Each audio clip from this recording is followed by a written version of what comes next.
خواتین کے لیے ہاتھ پاؤں کے ناخن وہ بھی کاٹ لیں، غیر ضروری بال صاف کر لیں، غسل کر لیں، افضل ہے، نہیں تو وضو اور تیمم بھی کیا جا سکتا ہے۔ اس کے بعد خواتین حسب معمول سلا ہوا لباس پہن لیں۔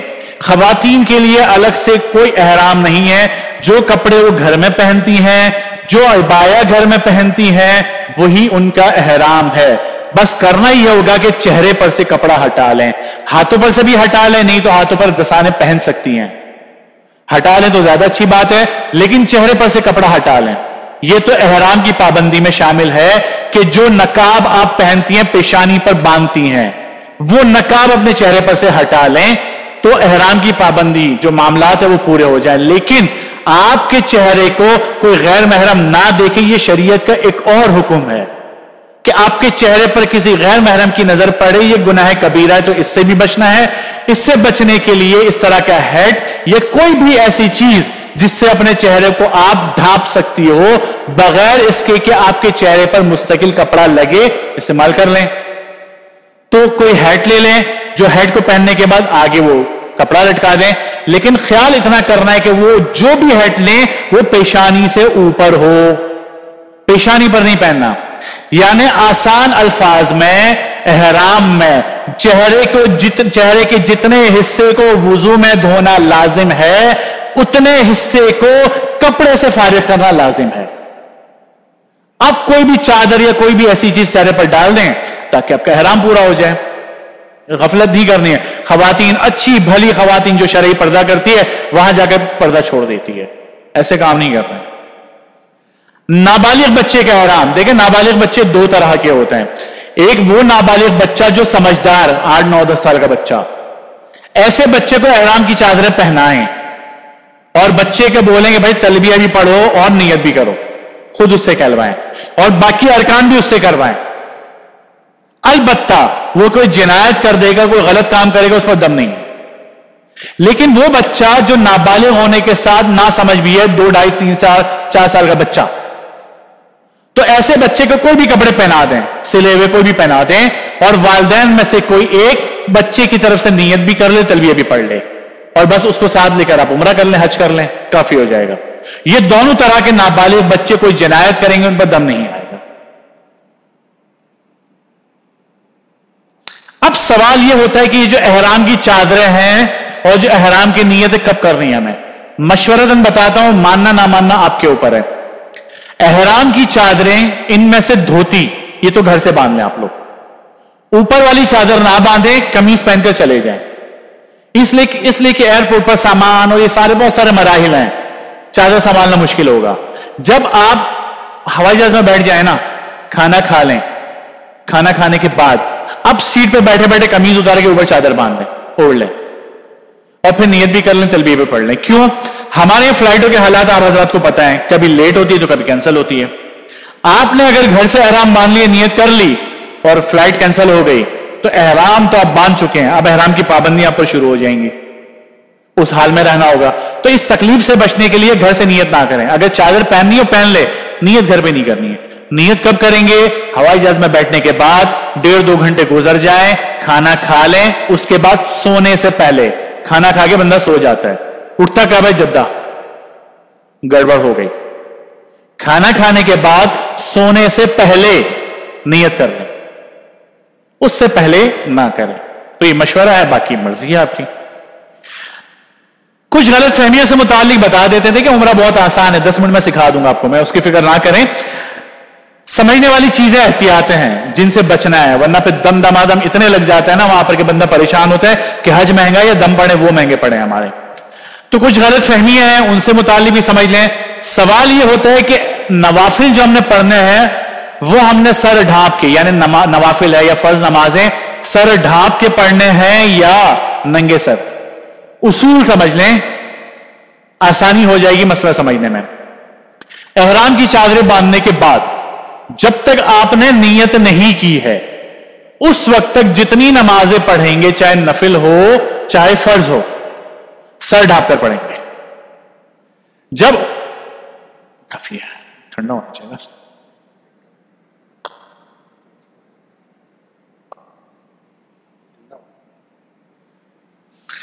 جب آپ نے نیت کر لی، نیت کرنے کے بعد اب جو بھی نماز پڑھے، نفل، واجب، سنت، وہ ننگے سر پڑھیں گے. بس یہ اصول ذہن میں رکھے. نیت کے بعد ہر نماز ننگے سر، نیت سے پہلے ہر نماز سر ڈھانپ کر، چاہے ٹوپی پہن لیں چاہے اس چادر سے سر کو ڈھانپ لے. تو یہ اصول ذہن میں رکھیں. اس کے علاوہ یہ جو اجتباء کی کیفیت ہے، جس کو پہلے بھی میں نے منع کیا تھا، اجتباء کہا جاتا ہے احرام کی چادر کو دائیں کندھے کے نیچے سے نکال کر بائیں کندھے پر ڈالنا، یعنی دائیں کندھے کو کھلا رکھ لینا، اس کو اجتباء کہا جاتا ہے. یہ اجتباء وہاں پر حاجی مختلف حالتوں میں کرتا ہے، حالانکہ یہ اجتباء صرف طواف میں ہوتا ہے، طواف کے علاوہ کہیں پر بھی نہیں ہوتا. تو اس اجتباء کی کیفیت سے بھی خود کو بچانا ہے آپ نے. اچھا جی،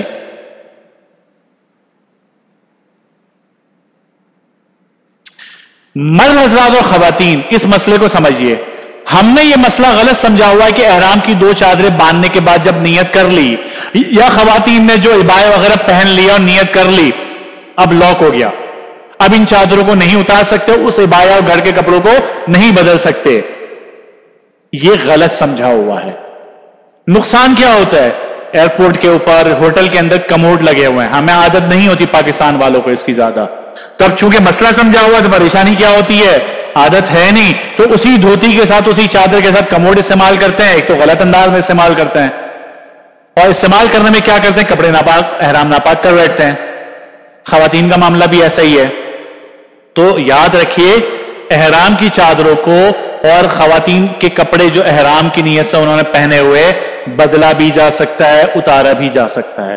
لہذا جن کو عادت نہیں ہے واش روم میں ان چیزوں کی، واش روم جائیں، چادریں اتاریں، لٹکا دیں، سکون سے فارغ ہو جائیں، دوبارہ پہن لے، کچھ نہیں ہوتا. ناپاک ہو جاتی ہیں، دوسرا نیا احرام نکالے، وہ پہن لے، کچھ نہیں ہوتا. خواتین کے کپڑے گندے ہو جاتے ہیں، وہ دوسرے پہن لے. عبایا اپنے کمرے میں جہاں کی محرم ہے یا خواتین ہے، اپنے کمرے میں جا کر اپنے خیمے میں عبایا اتار سکتی ہیں، کپڑے تبدیل کر سکتی ہیں، کوئی فرق نہیں پڑتا ہے. تو یہ غلط مسئلہ لوگوں میں مشہور ہے، تو پریشانی میں نہ آئے اس سے. خواتین کا ایک معاملہ دیجئے مجھے.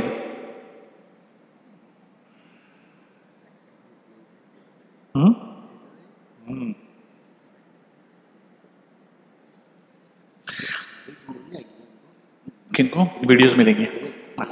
جی جی جی. اچھا جی، خواتین کا ایک معاملہ یہ آتا ہے کہ روانگی سے پہلے یا روانگی کے بعد ناپاکی کے دن شروع ہو جاتے ہیں. اب خواتین نے یہ مسئلہ سمجھا ہوا ہے کہ ناپاکی میں مسجد میں نہیں آ سکتی، ناپاکی میں نماز نہیں پڑھ سکتی، ناپاکی میں قرآن نہیں پڑھ سکتی. بالکل صحیح مسئلہ ایسا ہی ہے، لیکن خواتین حج اور عمرے کے احرام کو بھی قیاس اسی پر کرتی ہیں. یہ غلط ہے. احرام ناپاکی میں باندھا جا سکتا ہے، بلکہ باندھنا ہوگا. جب یہاں سے روانہ ہوں گے نا تو میقات سے پہلے ان کو نیت کرنی ہوگی، یعنی احرام میں آنا ہوگا.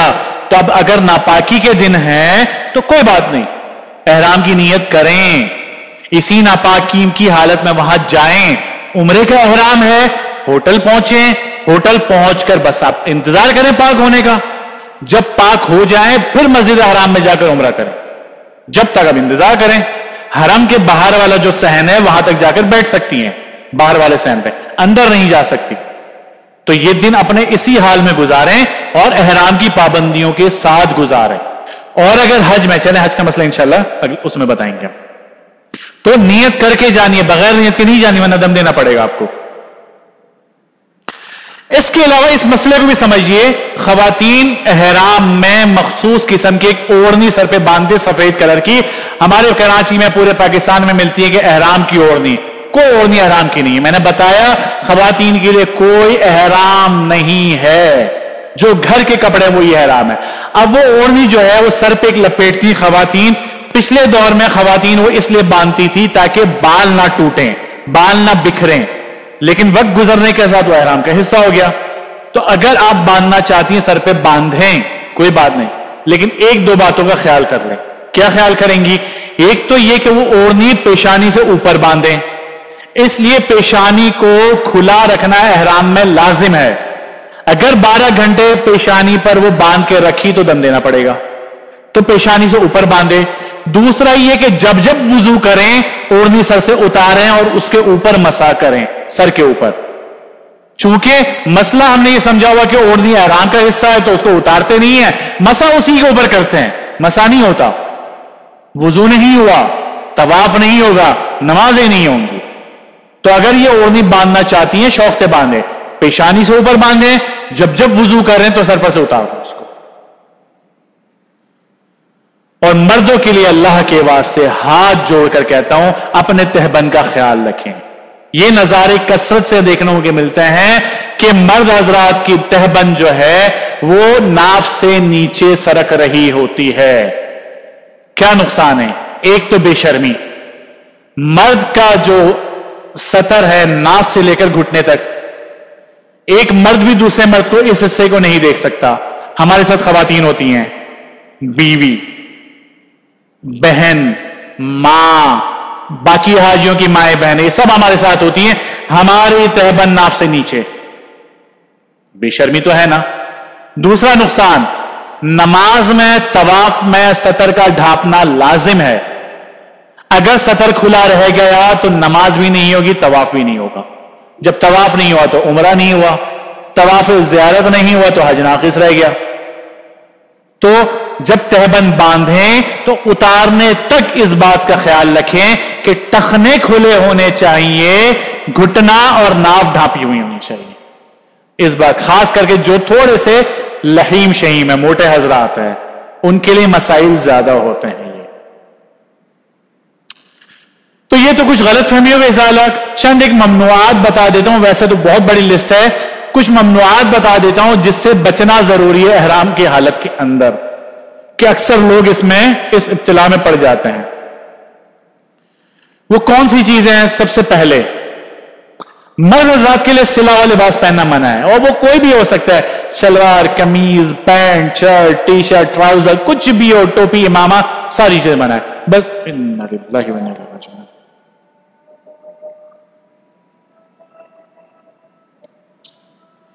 اچھا خواتین میں 1 منٹ رک جائیں, اس کے بعد پروجیکٹر آن کیجیے گا. 1 منٹ رک جائیں.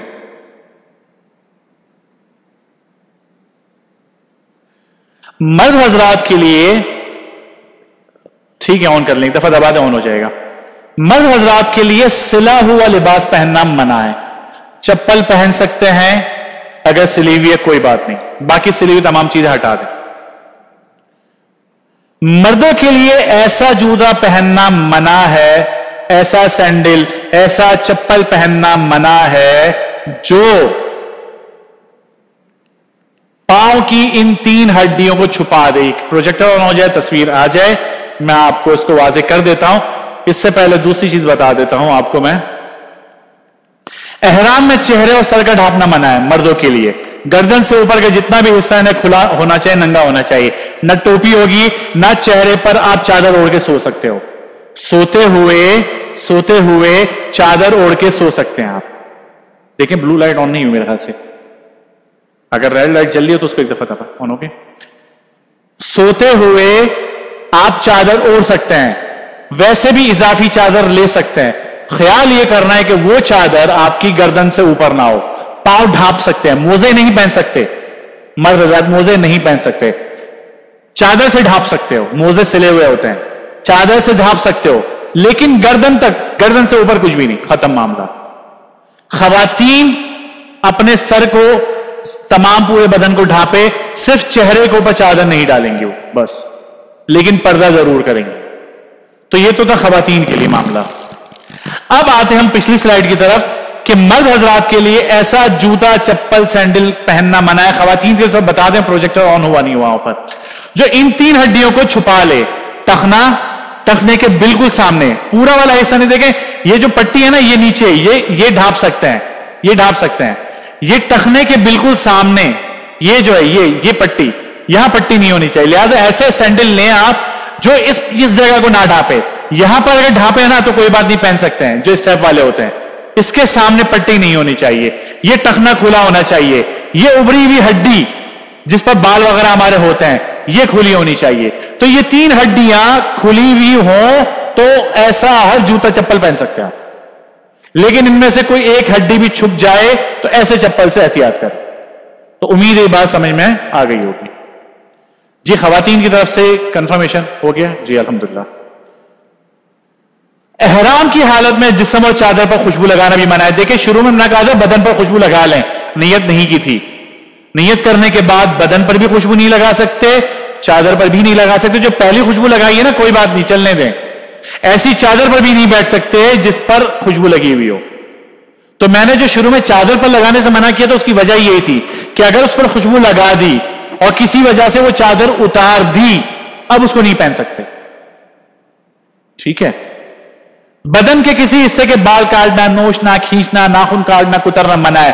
بعض لوگوں کو عادت ہوتی ہے ناخن کھانے کی، خواہ داڑھی کے بال کاٹنے کی عادت ہوتی ہے، تو یہ چیزیں منع ہے احرام کی حالت میں. الائچی والا، لونگ والا، تیز خوشبو تمباکو والا پان یہ منع ہے. سادہ پان کھا سکتے ہو. میٹھی چھالیاں احتیاط کریں. احرام کی حالت میں خوشبودار کپڑا پہننا منع ہے. ٹیشو پیپر جو ویٹ ٹیشو ہوتا ہے خاص کر کے جہاز کے اندر، اگر آپ نے نیت کر لی ہے تو آپ کو کھانے کے ساتھ ٹیشو کا ایک پیک دیا جائے گا جو انتہائی تیز خوشبو ہوتی ہے. تو جب آپ نیت کر چکے ہوں اور کھانا بعد میں آیا تو اس پیکٹ کو اٹھا کر پھینک دیں. ورنہ ہاتھ دھونے کے واش روم جانا لالچ میں کہ اتنی دور کون جائے، بندہ کھول کے وہیں پر ہاتھ صاف کر لیتا ہے. میں نے بھی کیا ہے. ایک ساتھی نے دعوت کی ابھی پچھلے سفر میں، اور میں چونکہ عمرہ کر چکا تھا اور بال کاٹنے باقی تھا بھی، تو میں کہا چلو ساتھی ہے، مہمان ہے، تو ساتھ بیٹھ کے ہوٹل جا کے کر لوں گا. میرے ذہن سے نکل گیا، میں نے وہی کیا، ٹیشو ہاتھ صاف کر لی. تو دم پڑنے کا خطرہ ہے. تو یہ ویٹ ٹیشو وغیرہ منع ہے. صابن کا استعمال بھی منع ہے. اس مسئلے کو بھی سمجھیے. ہمارے مشہور ہے کہ بھائی خوشبو والا صابن استعمال نہ کریں. نہیں جناب، دونوں منع ہے. خوشبو والا بھی منع ہے، بغیر خوشبو والا بھی منع ہے. خوشبو والا تو بالکل ہی منع ہے. بغیر خوشبو والے صابن کو استعمال کب نہیں کر سکتے؟ بدن پر رگڑ نہیں سکتے، منہ نہیں دھو سکتے. خلاصہ یہ کہ بدن کے میل کچیل کو دور نہیں کر سکتے. خوشبو والے صابن سے بھی نہیں، بغیر خوشبو والے سے بھی نہیں. بغیر خوشبو والے صابن کب استعمال کر سکتے ہیں؟ بدن کی ناپاکی دور کرنے کے لیے. بیت الخلاء گئے، ہاتھ گندے ہو گئے، ناپاک ہو گئے، بدن پر کہیں ناپاکی لگ گئی، تو بغیر خوشبو والے صابن سے اس کو صاف کر سکتے ہیں.